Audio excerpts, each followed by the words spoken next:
Hey!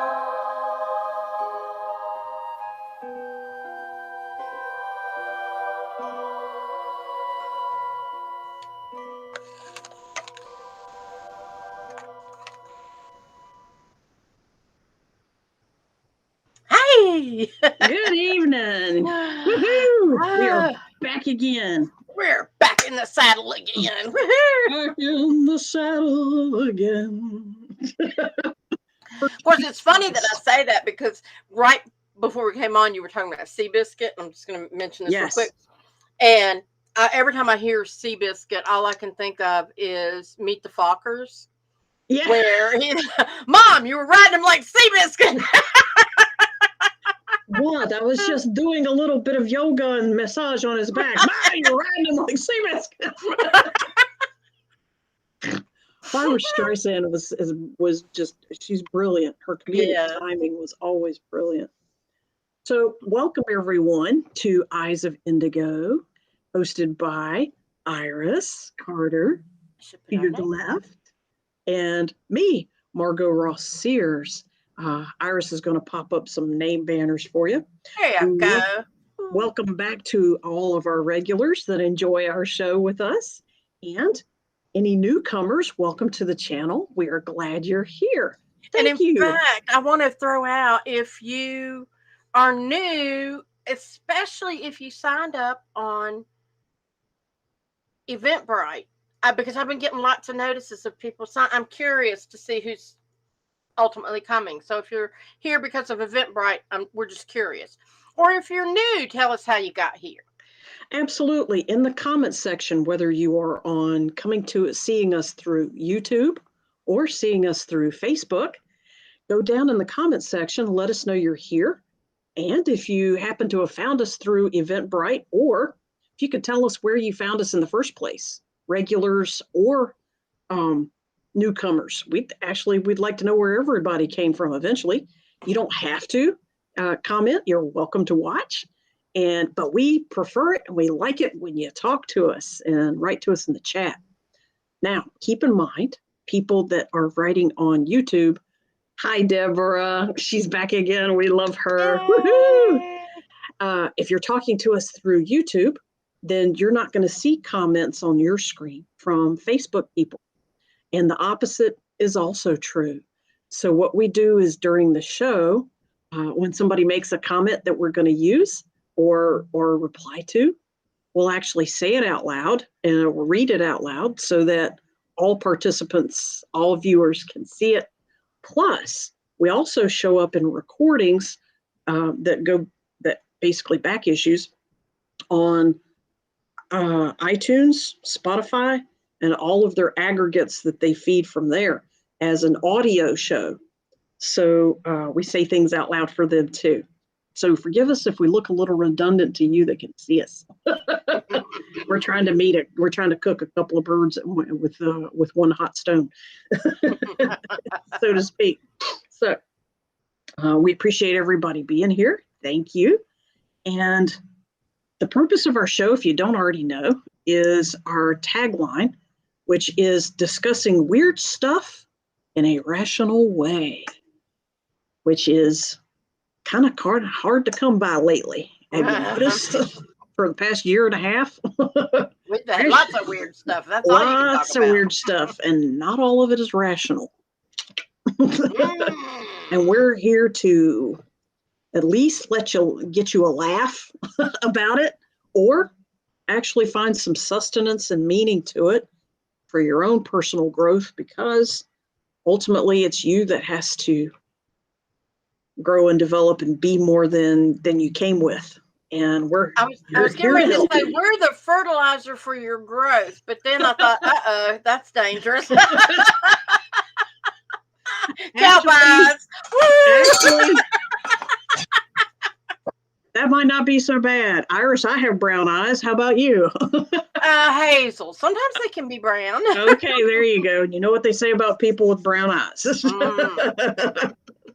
So, yes, we like to fool around and cut up. That's part of our MO. However, there's seeds and specks of truth in everything we talk about. So have fun with that. Yeah. That is what we wish for you. Have fun with that. Yes. Namaste. So, Iris, what direction are we rowing this speedboat today? Highway to hell. Been there, done back that. It wasn't hot enough. They could not touch me. This was our promo for this week. Many questions arise because of all that is happening around us. This week, we invite you to ask those burning questions that have you confused or curious. Rumors, facts, contradictions, the end, the beginning. Bring it to us, and we will try to. No, we will find a way to answer it one way or another, either with what we know or what we intuit. But it's not. We've done personal readings before. This is different. This is more existential. We're trying to come up with some other words for it, but where life is and what's got you confused. More global, more philosophical, more existential, like you said. Not so much answering personal questions like, what should I do about my man? Should I get a new job? What is my dead grandma trying to say to me? Yeah, no, yes, we can answer those kinds of questions on a different show. Yeah. All right. And we probably will in the future. Yeah. It's been popular in the past. And we appreciate that. But tonight we're trying to be a little bit more global. And the smartest people are those who ask questions. Supposedly Einstein said it. Now I question everything when I pull quotes. Always question everything. That's one of our Hallmark banner sayings nowadays. Question everything. I love the people that have to think twice when Abraham Lincoln is quoted as saying, you can't trust everything on the internet. It's like,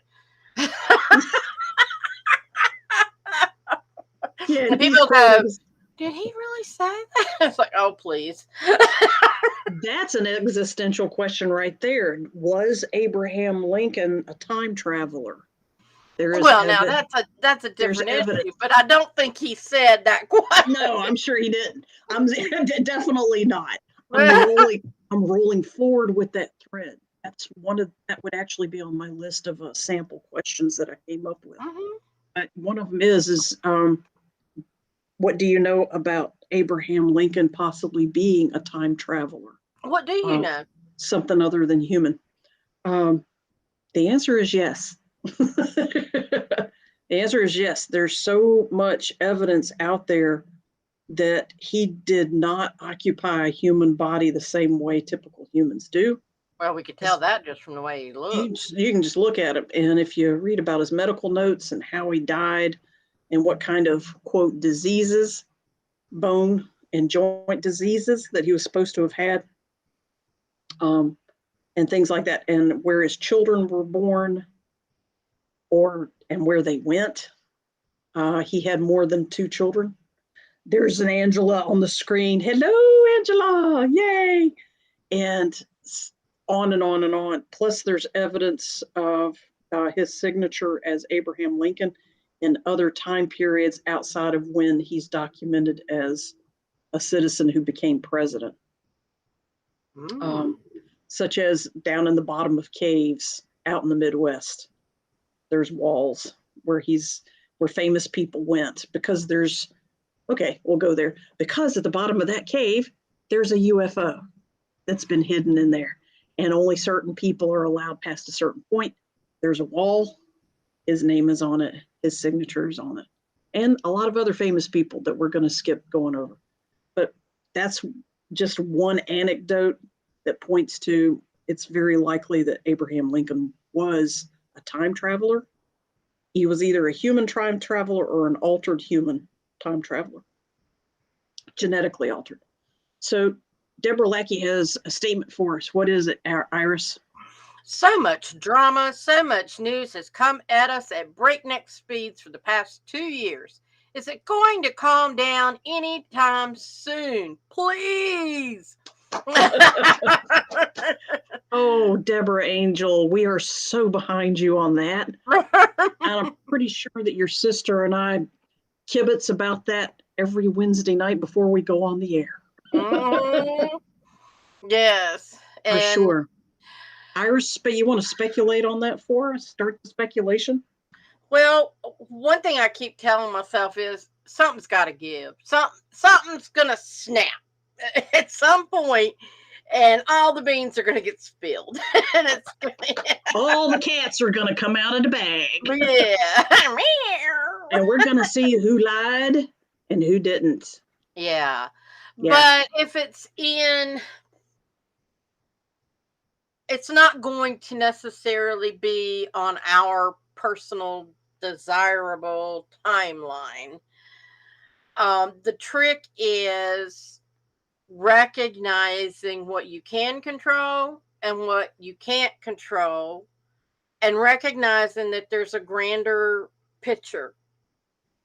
And if you are balancing yourself, it doesn't matter as much. Right. That's how you get the calm started. I agree with you 100%. Is you start with working on calming yourself. Interestingly, I have heard of and met several people that in the past 2 years, they see everybody else freaking out. They themselves feel calmer and calmer because they understand this is the beginning of the end. And they understand that staying in this moment, this is nothing but a beautiful and multi-dimensional drama. Like Deborah said, this is a drama. And they've learned to somehow, for different reasons, separate themselves from it. So they don't take it on that way. They're just observing it. So while the drama, the external drama that's out there is still very much going to go on, probably, I'm estimating, based on my intuition, it's probably going to go on for another 2 to 6 months, at least. Okay. 2 to 8 months. 2 to 8 months is what I'm hearing, to be more specific.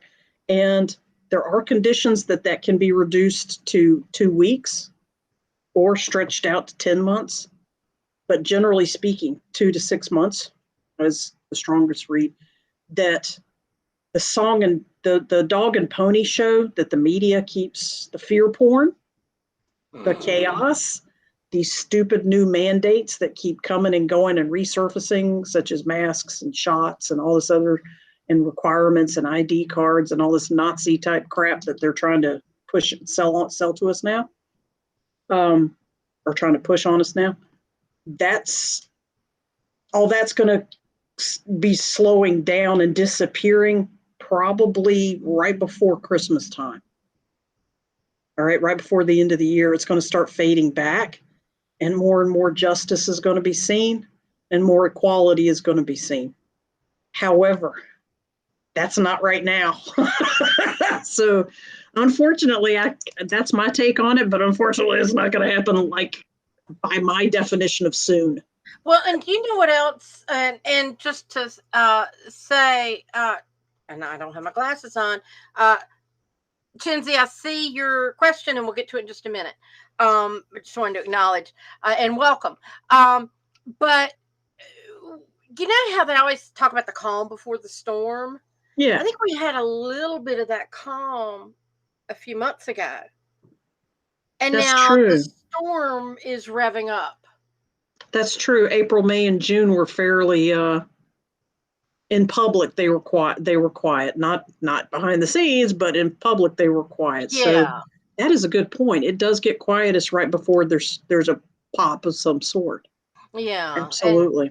And so when you think about too, I just want to, when I talk about finding your kind of own inner peace with things, to put it in more practical terms, it it's recognizing, and I mentioned this, that you don't have control of everything. So what do you have control of? You have control of yourself. And you have to recognize, well, you have to, I don't want to say that. It's recommended that you recognize. Recognizing that everybody is on their own journey.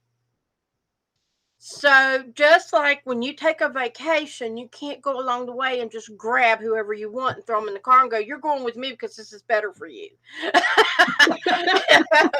They go, what are you doing? You're kidnapping me and you're a bad person. No, I'm not a bad person. I'm taking you on a good trip and this is going to be fun. No, I'm going against my will. The same thing happens. That's a good analogy. Existentially. Yes. And so when you recognize I'm going on the trip because I know that that's what's good for me, I'm going to let other people decide when they want to come along. And when they do, I will welcome them. They can take their own car. They can follow me. We'll caravan, whatever. But I can't force anybody to do something that they don't want to do or that they're not ready to do. Well, I would go with you, but I need to pack and I don't have any sunscreen and yada, yada, yada. Well, don't worry. No, you can't do that. So when you take care of yourself and then other people see you enjoying your vacation, they go, yeah, I want to do that. Do that too. So again, existentially, you have to do that for yourself. Yes, absolutely. Okay. Hi, Janine. Hey, how are you doing, Janine? And okay. Janine. And then Chen Z had a very profound question. This is so awesome. Can you explain the timeline? So, did we answer your question with the timeline that we're talking about, or you kind of did? I think you did. Can I paraphrase? Or you did, yeah. Yeah, can I paraphrase? And while I'm paraphrasing, guys, if you have some existential questions for us, like did we actually go to the moon in '69? Who shot JFK? Who would have won the race, Man of War or Seabiscuit? Okay, give us those questions that are universal, not personal, universal stuff. So, Mom, you were riding like Seabiscuit. Who knows what movie that was from? Feel free to put it in the comments. And spell it right, ladies. Watch your manners. Yeah. Ladies and gentlemen. So, explaining the timeline. There's multiple timelines going on at the same time right now. There's that element too. We typically refer to them as multiple dimensions. And the timeline that's most prevalent, that most people seem to be aware of, happens to be there that I'm going to summarize here. The proverbial shit hit the fan in late 19, early 2020. And the major blowouts from that happened for about 4 months. Then there was lockdowns and masks and a lot of subduing up through about January, February of this year, 21. And things were lifted, restrictions were lifted, things were let go to take the temperature of the lay of the land, to basically cease fire and let the smoke rise so we can see who's dead and who's still walking. Yeah, let's assess our damages and assess our assets. I'm running too many of the same words together. But from that, the timeline now of events, I'm using a timeline of events, there was quiet while that assessment has been going on. The reordering of the troops, the resupplying of troops on both sides. Keep in mind, there's probably 4 or 5 different sides, not just 2. There's always more than 2 sides to anything. Thank you. Iris got my point. Excellent. Thank you for spelling it out for us. Woo! Hey, There you go. And now we're hitting basically wave 3 or 4 of combat. people don't realize that this whole timeline that I'm describing, if you haven't figured it out from my word choice, is basically a war. We are in wartime. This is World War III. It does not look like any other war we've had that we know about. However, well, look how many changes there were from World War I to World War II. What would you expect in World War III? Exactly. Every war has been a huge shift to modern civilization. But you got to remember, Iris, history lessons have been watered down and trimmed up and obliterated so that not everybody is aware of what changes happen. And they're even trying to do that right now with history books. Right. They're trying to alter history books right now. And it's always a good idea to think about, why are they trying to alter the history books? Food for thought. So the timeline we're on right now, it looks like this wave that seems to be coming at us of craziness might be the last big hurrah before a time of peace begins for the next several decades, if not hundreds of years. So that's my assessment of this timeline by my interpretation of what is a timeline. Yeah. Janine says, I agree with this. It does feel like World War III. Yeah, it does. There's combat everywhere. Yeah. Spiritual warriors everywhere. The trick is, go within. If you want to rise above, if you want to actually win, regardless of what the world ends up doing, you will always win if you go and develop your relationship with yourself. Go find what is sacred. Which is also developing a relationship with Creator, Spirit, the One, God, the divine, the Creator, the Creatrix, the Goddess, whatever you want to call it. Develop your personal relationship. All right, so I think we've walked that one out. Philosophical questions. The divine. Yeah, Janine likes the word the divine. Excellent. So we're looking for existential questions. You guys have done a good job so far. Deborah asked, when is the news going to calm down anytime soon?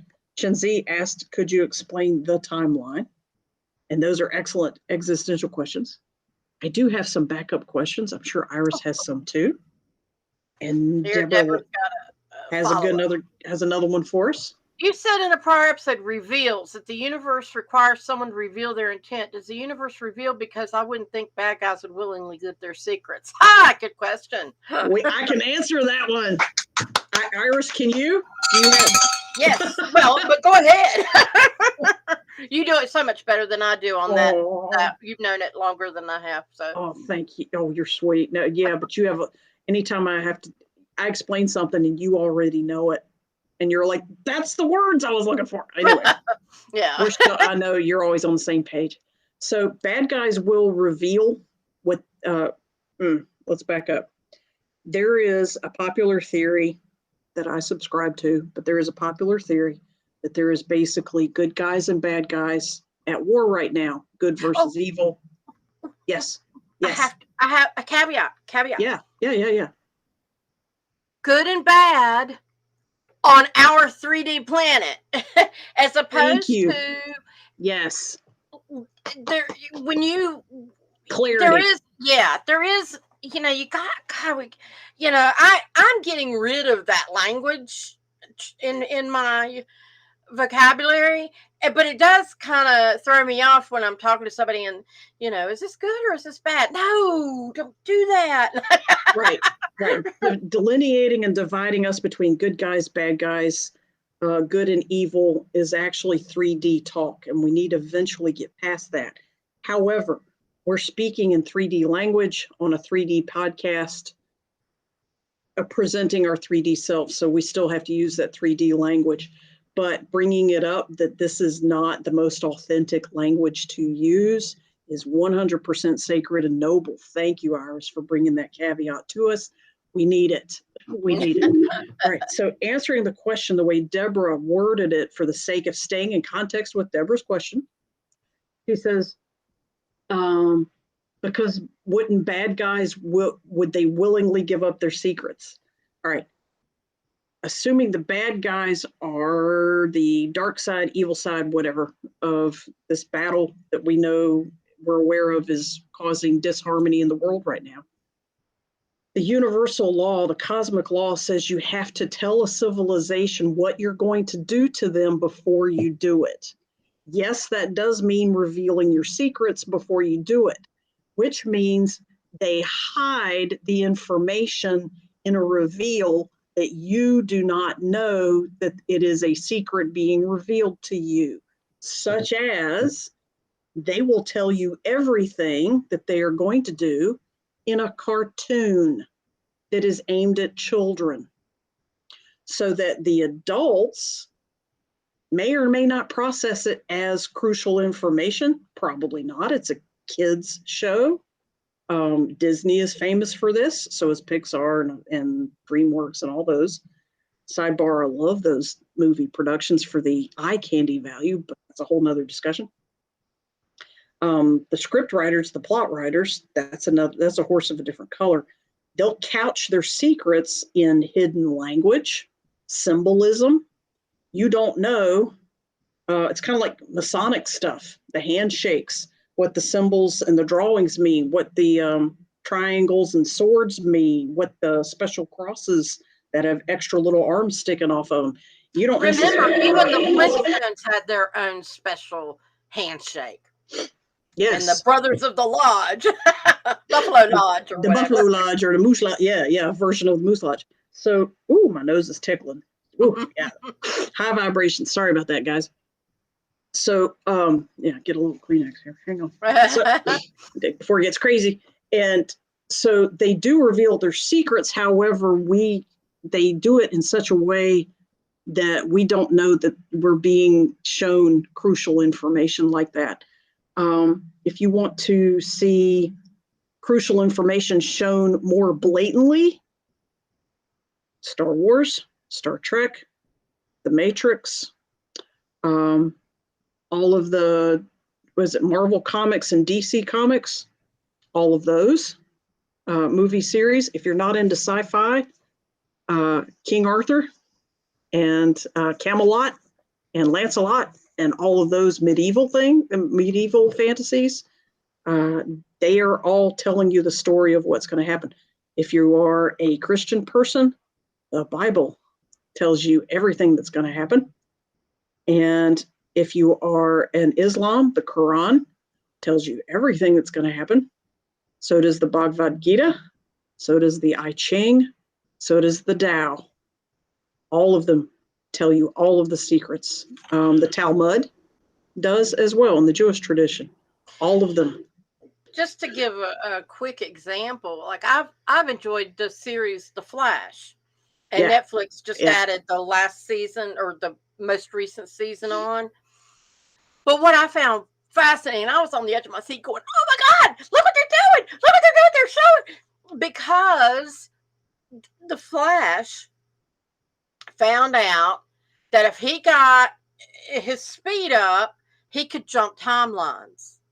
And ended up bringing people in, and people were jumping into our timeline and jumping out of it, and then he went and he screwed something up, and it caused a diverted timeline. But they know there are these multiverses. They talk about the multiverses and the different people that are from the same, looks just like me, but they have a different personality or a different accent or whatever.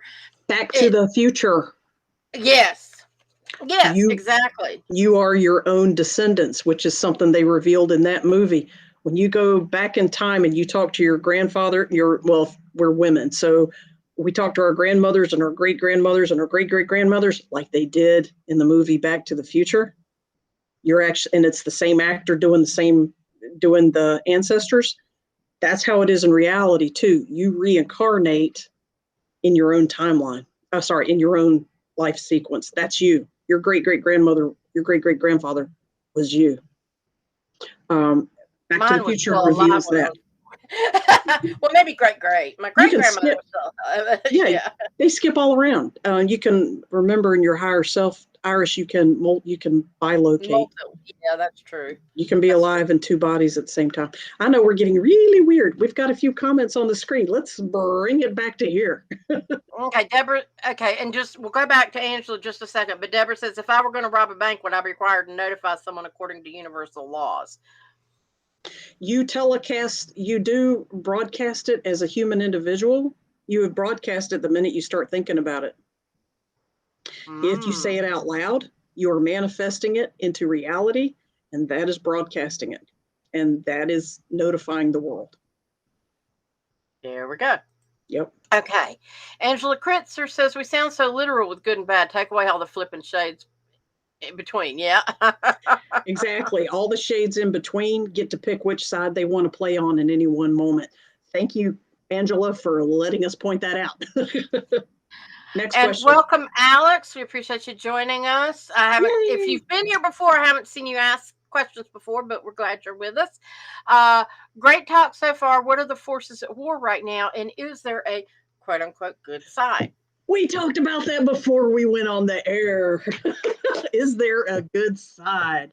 Oh, Stargate is like one of the most accurate reveals out there, as literally almost word for word, by the way. Thank you, Angela, for reminding me of that one. There's more. There's hundreds of highly accurate reveals that tell you the secrets of what's going to happen. And by the way, more than one thing can happen. What was the question about? What is the good? Yeah, what's the good side? Is there a good side? My screen is, I got to scroll it up. Great talk so far. What are the forces at war right now? And is there a good side?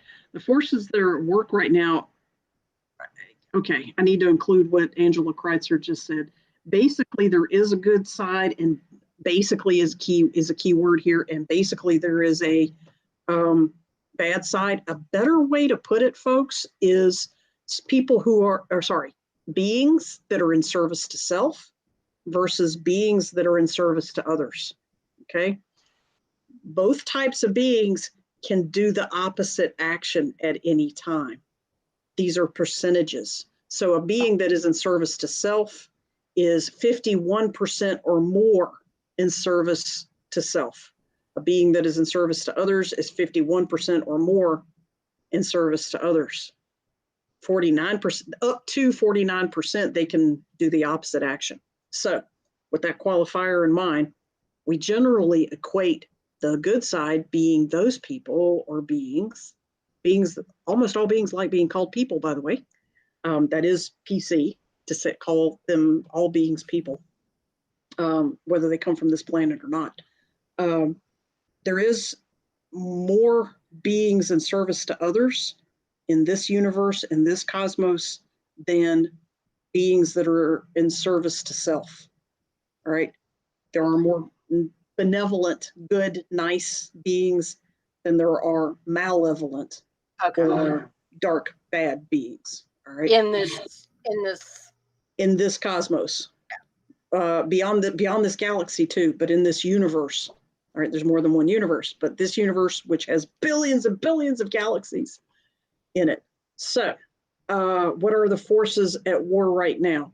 Basically, the forces at war around Earth are made up of a couple of, they're made up of basically, there's more to it, but there's basically 8 or 9 factions. And there's like 4 or 5 factions on one side, and there's 4 or 5 factions on the other side. One of those factions is human. The other factions come from all over the place. Some of them are angelic and ethereal and have been talking to us and helping us for eons and eons. And there are other factions from other sources besides Earth. That's the plainest way I can say it without getting way in over our head, because we're trying to stay on a 3D level. Is there a good side? The ultimate goal is to get everybody into service for others. Iris and I were talking earlier about what does that mean? When you are in service, and this is the contradiction, guys, When you get to 5th level awareness, 6th level density awareness or dimensional awareness, 7th dimensional awareness, you go within in order to serve everybody. So while it looks like you're actually serving yourself, you're really not. You're serving everybody plus yourself.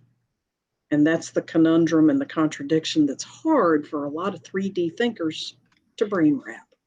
Thank you for letting me say that. Namaste. Yeah. Namaste. So we have some more comments and good stuff. Let me read one for you. Angela says, if we are from this planet in the last, if we are from this planet in last life anyway. She's talking about she's talking about review movies. No, about the ancestors. Oh, ancestors. Oh, okay. All right. Well, she goes on to talk about my list is still growing. The Gould versus the ancients. She's still talking about Stargate. Yeah, check out Stargate. It'll blow your mind, and it's really well acted, and it's well scripted. Beautiful costumes, gorgeous, accurate details. It's really cool. Gould, I'm saying it wrong. Gould. she actually threw it up there on the screen, Iris. In the last comment she says she spells it Goauld. Gould. I said it too fast. I gotta get back in my politically correct Southern accent. Gould. Not to be confused with Elliot, right? Are you Elliot Gould that used to be married to Barbara Streisand? For sure. I had a brother-in-law who was from Michigan, and he obviously married my sister, and he was always fascinated. He said, North Carolina is the only place that the word fish is a 2-syllable word. Y'all want some fish? Fish. I'll have some fish and with my fries. And I never thought about it, but yeah, in the South, fish is a 2-syllable word. There's lots of 2-syllable. Two-syllable, normally monosyllabic words. So, guys, keep throwing some philosophical questions out there. Iris, do you have some examples of what they might ask, or would you? Or do you have one that I can answer, or shall I ask you one? Go ahead and ask, yeah. Because you were taking notes earlier, I didn't. Did we really go to the moon in 1969 on television? In your assessment, we need to qualify this, folks. Remember, this is our personal assessment. Did we go to the moon? I personally can understand that it could have been faked. Okay.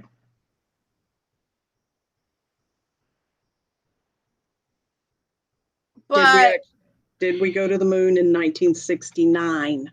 We probably went earlier than that, but boom. Booyah. Really?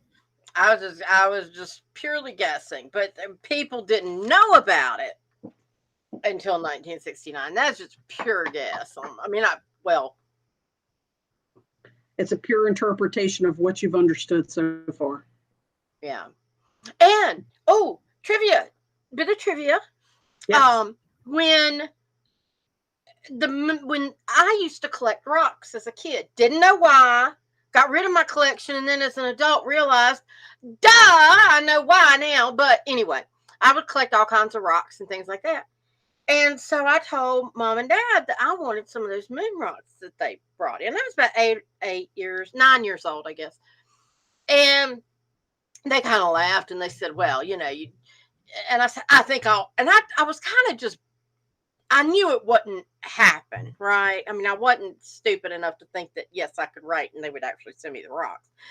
But I was going to write Walter Cronkite and ask him if he had any insider information on how to get those rocks. And so I sat down with a pad of paper and I wrote out this letter, and then I read it to Mom and Dad, and that's pretty good. And I just threw it to the side. So yeah, right. So my mother mailed it to Walter Cronkite with a cover letter explaining. He wrote me back with a personal note. As much as I wish I could supply the rocks to you, I don't even have access to them. Oh my God, what a cool story. Loved it. Of course, I have no idea where the letter is now. Mother put it somewhere safe, and she's deceased now. Yeah. And, God only Oh my knows. God, that was my next question is please tell me you know where that letter is. Don't know. I do still Oh have my some God. books and stuff I need to go through of Mom and Dad's. Maybe they framed it or something in a or put it scrapbook. or stuffed it in a book. Yeah, stuffed it between a book. Oh, that's a cool story. Go Mom. Yeah. I was mortified, but it was cool that Walter Cronkite wrote me. Now, how old were you at the time? 9. You were mortified at 9? You were a very sophisticated little girl. I was embarrassed, yeah. Because I was like, no, you didn't send him my letter. If I was really going to send him that letter, I would have printed it nicely on notebook paper. But instead, it was on a scratch pad, a little memo pad that I had just written about 3 pages. But that made it more genuinely a kid's letter. Yeah. You sound like me when I for penmanship, and I would have made it look nice. At 9, I would have been indignant too. Yeah. I would have been indignant. You and I are weirdo bookworms that way. For those of you that are new, if you want to know our backgrounds, go back to episode 1 on YouTube or Facebook or whatever. Go back to episode 1.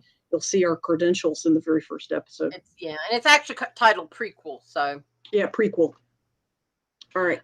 So do we have any new questions from the audience yet? Angela Kreitzer, what do you mean for this cycle of humans or past ones? I see the laughy face. So I have a feeling you're trying to tell us a funny, which we want. Does that have anything to do with the guy? It might have. Guys, we always welcome humor, and we especially welcome smart asses. Going to the moon, yeah. Oh, okay. For this cycle, and that was the other thing too. Is that's a good question. There's things supposedly that the astronauts were sworn to secrecy when they went around to the dark side of the moon, but now you can dig around and find out what they really did see. And you want to hear what the biggest thing I've heard about the other side of the moon? That the moon is occupied. It's not completely occupied. It used to be more occupied than it is, and that there is a giant bay door on the back that goes and it's open and it's camouflaged, but it's been broken. So now it's sticking out of space, and you can see that. What, do they not have tools and a soldering iron up there? I mean, there's not enough beings that make it worth it to fix it. Oh. Yeah. So the ones that are there just kind of scramble in and out like little rats in the cracks. Oh, they go in. Yeah, they go in other places. Yeah, the big giant bay doors that are back there they just don't use them. One of the coolest videos I saw was where it's a picture where somebody's focusing in on the moon like through a telescope or whatever, and you can see like it looks like a little rover type vehicle that is on the dark side, but just kind of inches its way into the light and it goes back, and it's like, ooh. Like somebody got too close. Yeah, I was like, that's either a brilliant fabrication or a reveal. Yeah, that's brilliant. Well, Iris, how about I ask you another deep one? Okay. All right. Did we go to the moon in 1969? And your surmise was we did it before then, and I agree. Have we ever gone beyond the moon? Oh, for sure. Where?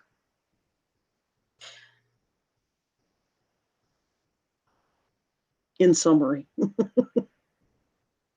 I would say a couple of the other planets at least. And what gets me is the fact that they're still promoting linear time travel when you know damn well they have figured out another way to do it. Because that's how do you go billions of miles like other beings have to get here by doing linear going from point A to point B? No, Yeah, that's the government, and all those factions have admitted that ETs have been here. They've been coming here all that time, for decades and decades. Reverse engineering, yes, we know how to travel way beyond linear travel. So Deborah threw out, and Alex threw out a couple of. Oh, wait a minute. I'm sorry, Deborah. I'll come back to you. So Alex Desculio Jones, I'll read it, and Iris, you take this one. Can we communicate with other beings other than humans? Of course. Yes. How? Can you speculate how we would talk to beings that are not human? Well, depends on who, like if you're talking about animals and stuff like that, I do it. I mean, you know, that up. And I do more than just bark at my dog. I talk to them all the time, and I go and talk to their higher selves, and the communication goes a little bit better than that. But I have found I can communicate with anything if I go through the source first, and then, you know, okay, you figure out what I need in order to make this communication happen, and bam, either a translator comes in, or mentally connected, or a higher self being comes into my sky, whatever.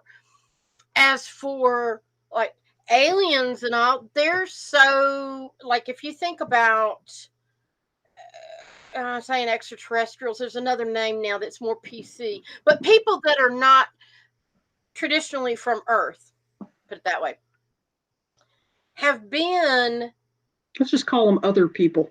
Yeah, other people. If they are not, if they're typically far more advanced than we are, and they'll come down to our level. Yeah, well, and yeah, they're telepathic. Yeah, and so yes, you know. So you would use telepathy or talk through source. Mm-hmm. Can you tell us what source is in the context of what you're referring to, so that our audience can know what you're referring to? When I say source, or I'm talking about the creator of all that is. Thank you. Good clarity. Thank you. Okay. All right. Next question was Deborah's WikiLeaks published a diplomat. Go ahead. Published a diplomatic cable, non-digital, from the 60s, referring to U.S. moon base that was attacked by Russia, and no one freaking cared. Yes. All right, guys, we've been on the moon since the 1930s. The United States was not the first country on the moon. Neither was Russia. We'll just leave it at that. Oh, don't leave it at that. Go ahead and tell us. No. That's go find out, guys. Go find out. Go find out who was on the moon first. It's like throwing a bone and going, go get it. I have faith that our audience is entirely intelligent about researching stuff that is non-standard. I can give you a clue, guys. You will never find that answer on Google. Oh, yeah. You need to use DuckDuckGo, Rumble, BitChute, stuff like that. So Angela says, what's the deal with Skinwalker Ranch? Now, Angela, I assume you're not talking about the Bar S Ranch, which is right down the street from me. No. It's a natural ranch. Is it a wormhole that's causing all the unexplainable anomalies? Seems by physics, it's the only thing that can explain some of it anyway. Well, our known physics, I guess. Yeah, that's the other. Do you want to answer that? I'm not familiar with Skinwalker Ranch. I'm only vaguely familiar with it.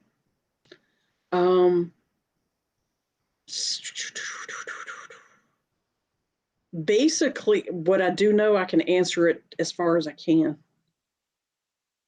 Angela, I agree with you that from what evidence, the tiny bit of evidence they do release about what's going on there or what seems to be happening, it does strike me that it's a wormhole that is not regulated, or it's not regulated enough, which means crap is going to happen. Crap's going to come through, and I'm pretty sure crap is going through from us as well, which by using logic and deduction, which means I bet you anything that some of those powers that be are using it like a toilet. Flush. But, it's just talking about wormholes and stuff. By the way, that was revealed in the Superman movies when the bad guys were put in stasis out in a dead man zone where they could not hurt anybody. Gee, I wonder where wormholes go to. I'm sorry, Iris, you were going. Yeah. You were walking on a path. Wormholes, vortexes, those kinds of things. What's interesting is they can be moved. I have moved them. You get a vortex going on in your living room and shit starts happening, and you're going, "What the fuck? Why do I feel so? Oh my God, who put that here?" And you move it. Close it or move it. Yeah. And it's like, well, okay, I'm not going to, for whatever reason that it was created, I'm not going to uncreate it, but I can definitely move it to another location. And wormholes, shit going through, and it's like, we're going to reroute that sucker. Because my territory is my territory. Dorothy has spoken. No cyclones here.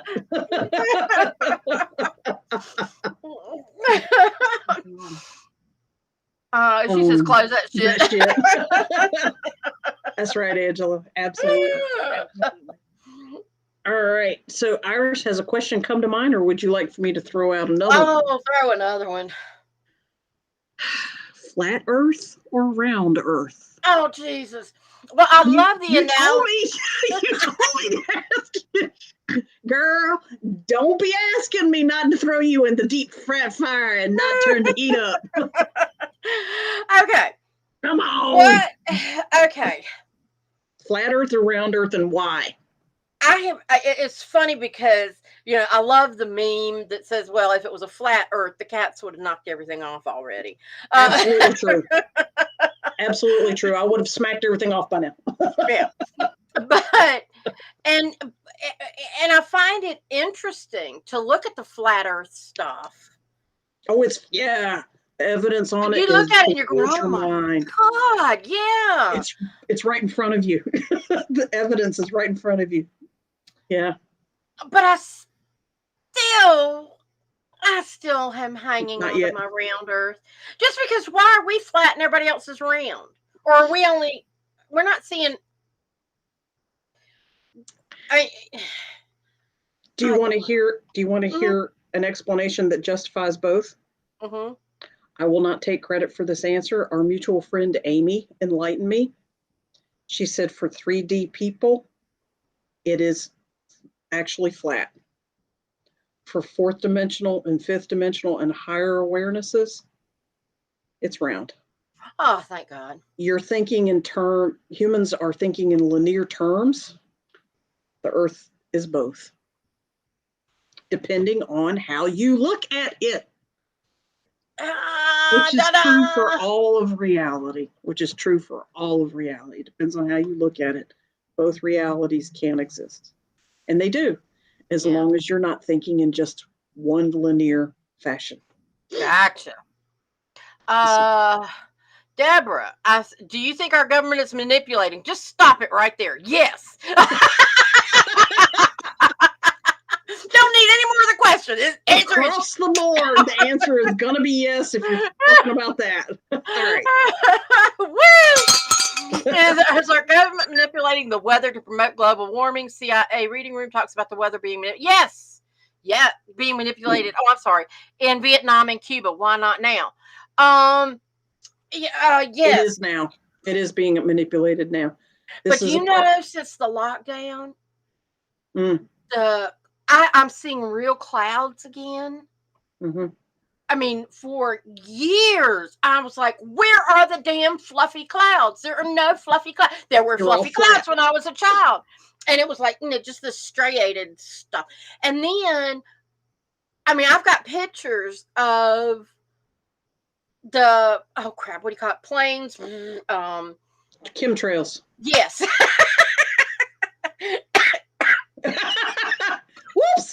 Get a drink of water. Oh, yeah, Or turn chemtrails. that water into wine. For Have sure. a iced tea for backup. There you go. But yeah, chemtrails, and I mean, I'm talking like row after row after row after row. I'll go out at 7 o'clock in the morning, and it's like, somebody say, "Oh, those are just jet fuel lines," and I'm going, No, they jet dissipate. fuels. You can tell because they're way up there, and They they dissipate after a minute or and less. this is just The stuff stays for hours. yeah. And then but it's like since the lockdown, the weather's better. It's gotten, we used to have like wicked summers. I'm in the Greensboro area of North Carolina, from like June 1st to September 1st. It was like 100 degrees, it seemed like. And now, I mean, today the high was like, I think it was 74. 80. Yeah, 75, There's 74 here. Yeah. And it's like, the weather has changed. Now, not to say that they aren't still manipulating, but it's interesting to see. You can tell when they manipulate it more now.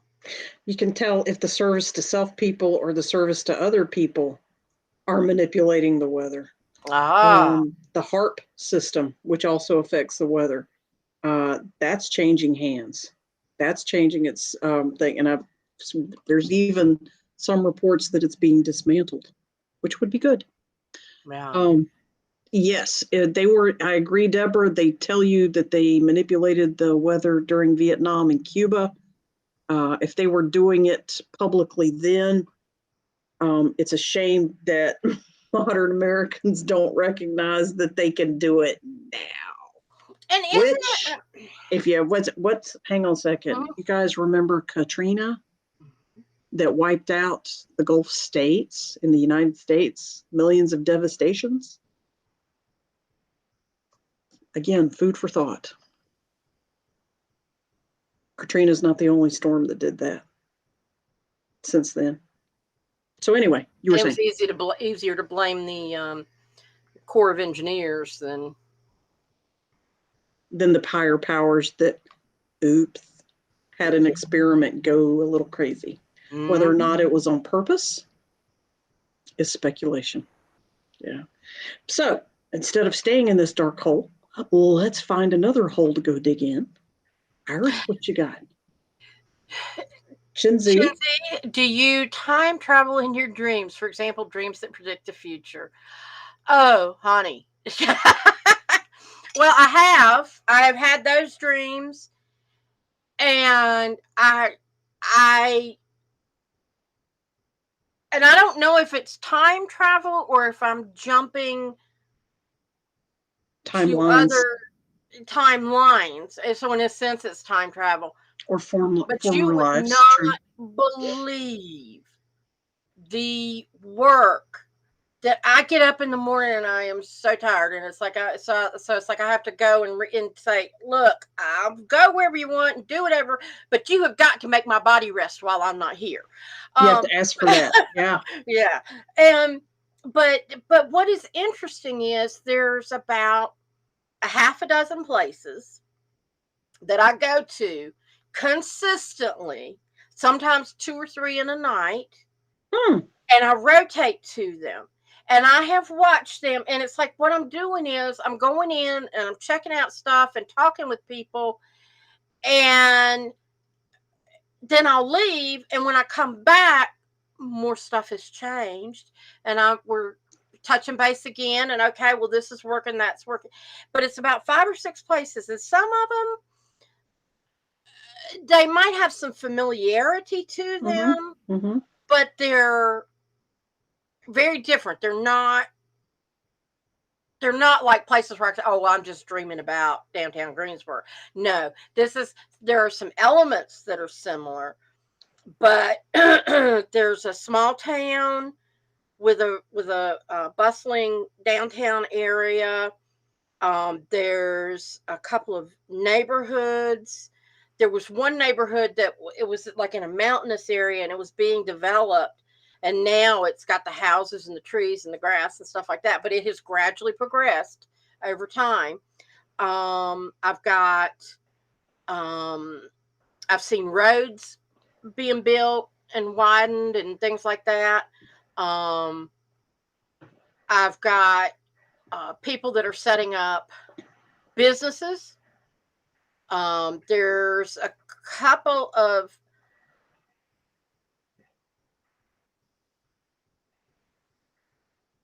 outlying bases somewhere in space. Okay. That where it's like I'm flying through and I'm going, okay, I go by that star and there y'all are. Hello, how's it going here? And what's happening and that kind of thing. So you check in on all these existences on a regular basis. And sometimes I'm flying a plane and sometimes I'm flying some sort of spaceship. Sometimes I'm driving in a car. Sometimes I'm walking. It just depends on where I am and what the place is like. Have you ever watched agricultural stuff and technological stuff too? Mm-hmm. Have you ever listened to the vocal stylings of the narrative musical group called Celestial Navigations? Mm-mm. Not that I'm aware of. They were famous in the 1990s. You can now hear them for free on YouTube. And they are storytellers set. It's 3 men. And one of them you'll recognize. He was a comedian in the movies. I can't remember his name, Jeffrey something. But anyway, the other 2 guys are musicians and sound effects guys. And they ended up touring the country doing these short stories that last from 4 to 12 minutes. Yeah, I think I have heard of them, but one series is called The Space Racer. And he's narrating the thoughts and the beliefs and the understandings of a being who travels infinitely through space, doing races like NASCAR. Oh my God. He's on a circuit against other space racers, but he's been doing it for millions of years. So now his conscious awareness is very different. And it's the vocal stylings of what? I don't know what they could describe themselves as, but just look up Celestial Navigations. And I think they just call themselves storytellers. Okay. Cool. And most of them are funny. The next biggest group is romantic and sweet, as in sentimental. Not necessarily, sex, men and women, kind of romantic, just sentimental. And I'd say about 10% of them are dark and sad. I don't recommend them because all of them are profoundly emotional. They're extremely good at their storytelling. You will go through the emotional ride with them, whether you mean to or not. So the sad ones are really sad. It will rip you apart. I've heard all their stories once. The sad ones I will not listen to again. It will break your heart because the sad ones are also based on real history, real human history, travesties that humans have done to each other and other beings. So, but the vast majority of them are funny and lighthearted and all about human evolution. But from a storyteller's point of view, it's very philosophical. It's anecdotal. It's really cool. It's parable. Tells a story and you learn something from it.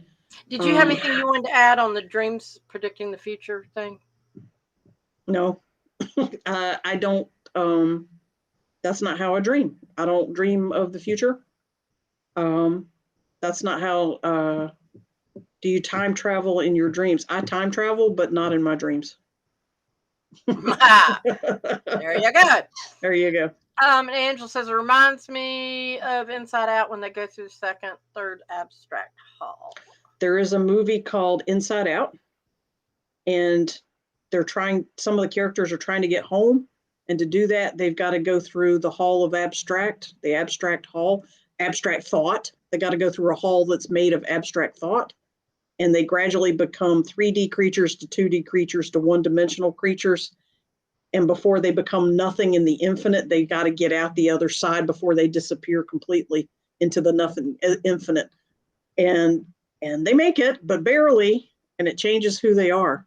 Oh, wow. And how that's represented on the screen is really fun.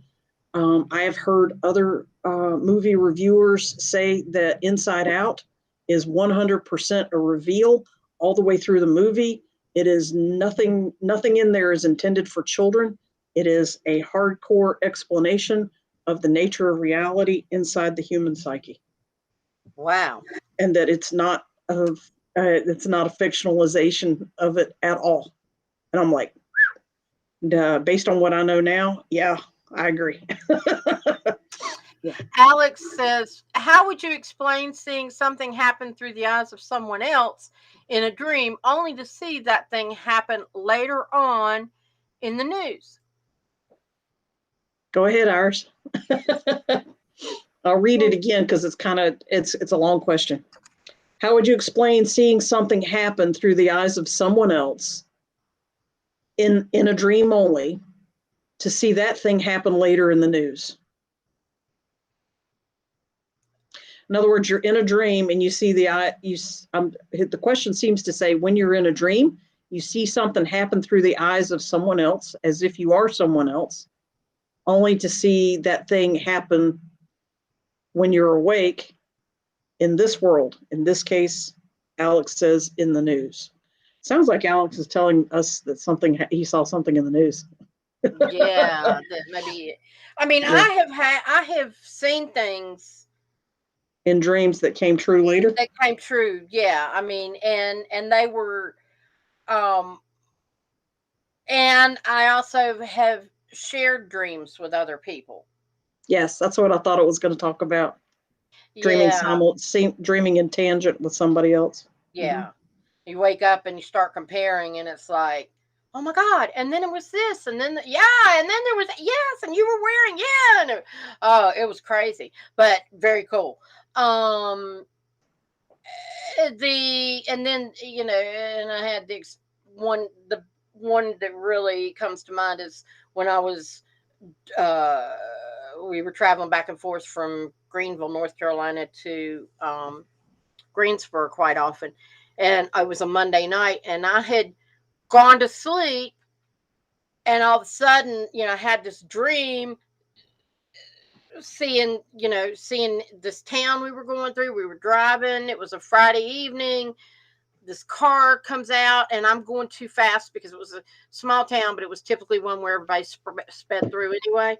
And just as we're getting ready to crash, I woke up, and I sat straight up, and I was like, ah! And my husband said, what? And I said, I just had the weirdest dream. He said, what dream? You just put your head on the pillow. And he didn't think I'd had enough time to have a dream, go to sleep even. Yeah. And so I told him, and he said, well, we'll just make sure that I'm driving. And then it won't, well, as it turned out, that Friday, we get in the car, and I'm driving, had totally forgotten about the dream until we get to Farmville. And then I'm going, oh no. And he goes, what? And I said, my dream. Well, too late to change places now. Just slow down. Okay. I slow down. The light screen, I'm going through, but I'm doing 35 deliberately instead of the 55 that normally everybody goes through. And here comes that land yacht right in front of me. Same color, same car, everything. But I was going slow enough that I could slow down and not hit it. And we both just looked at each other and went, oh. Yeah. So that is a prediction of the future, but in that case, you saw it through your own eyes. Yeah, and I can't think of. I'm sorry. Were you done? No. Go. Yes. Sure. All right. I was going to address what Alex was asking one more in another way. He talked about in his comment, how would you explain seeing something happen through the eyes of someone else? Just that one part of the phrase, I want to point out that humans are, a matter of fact, all beings, but in this case, we're humans. So I'm saying all humans are innately programmed, designed, created to be infinitely connected to all other human beings. So anything that consciously or subconsciously or unconsciously happens to any being also affects you. Over time, you've learned to focus your awareness to mostly just your events right in front of your beingness. However, your connection to all living things, all sentient things, I should say, not living things, your connection to all sentient things continues. And anytime you want to change your focus, tune your radio, you can tap into someone else's awareness or something, or seeing something happen through the eyes of somebody else. You can do that. Humans have always been able to do that. Humans will always be able to do that. Time is coming soon that we will be learning that actively every day. In about 2 generations, we will be telepathic and teleporting, and permanent. Everyone will be permanently attached to their Akashic record. Oh yeah, through your hair is even better. That's it. I like that. Yeah, waggle, let them waggle. Well, so what's living but not sentient? What's living but not sentient? That I thought you were going to say the opposite. What's sentient but not living? I'm trying. Is there an example? And guys, in the comments, if you guys can think of an example to answer Angela's question, because that's what I'm trying to do. What's living but not sentient? The theory is that if anything living is also sentient. All right, that means even viruses and germs, bugs, worms, birds, fish, cats, dogs, cows, sheep, chickens, plants, trees, all those things. Birds, did I say birds already? Fetuses, everything Rocks. that's alive. What? Rocks. Rock, well. But they can. Rocks are not classified as living. Well. But they are sentient. They are sentient. That's where I was going. That's what the reverse of that question would have been also interesting. But aren't they living? They are living.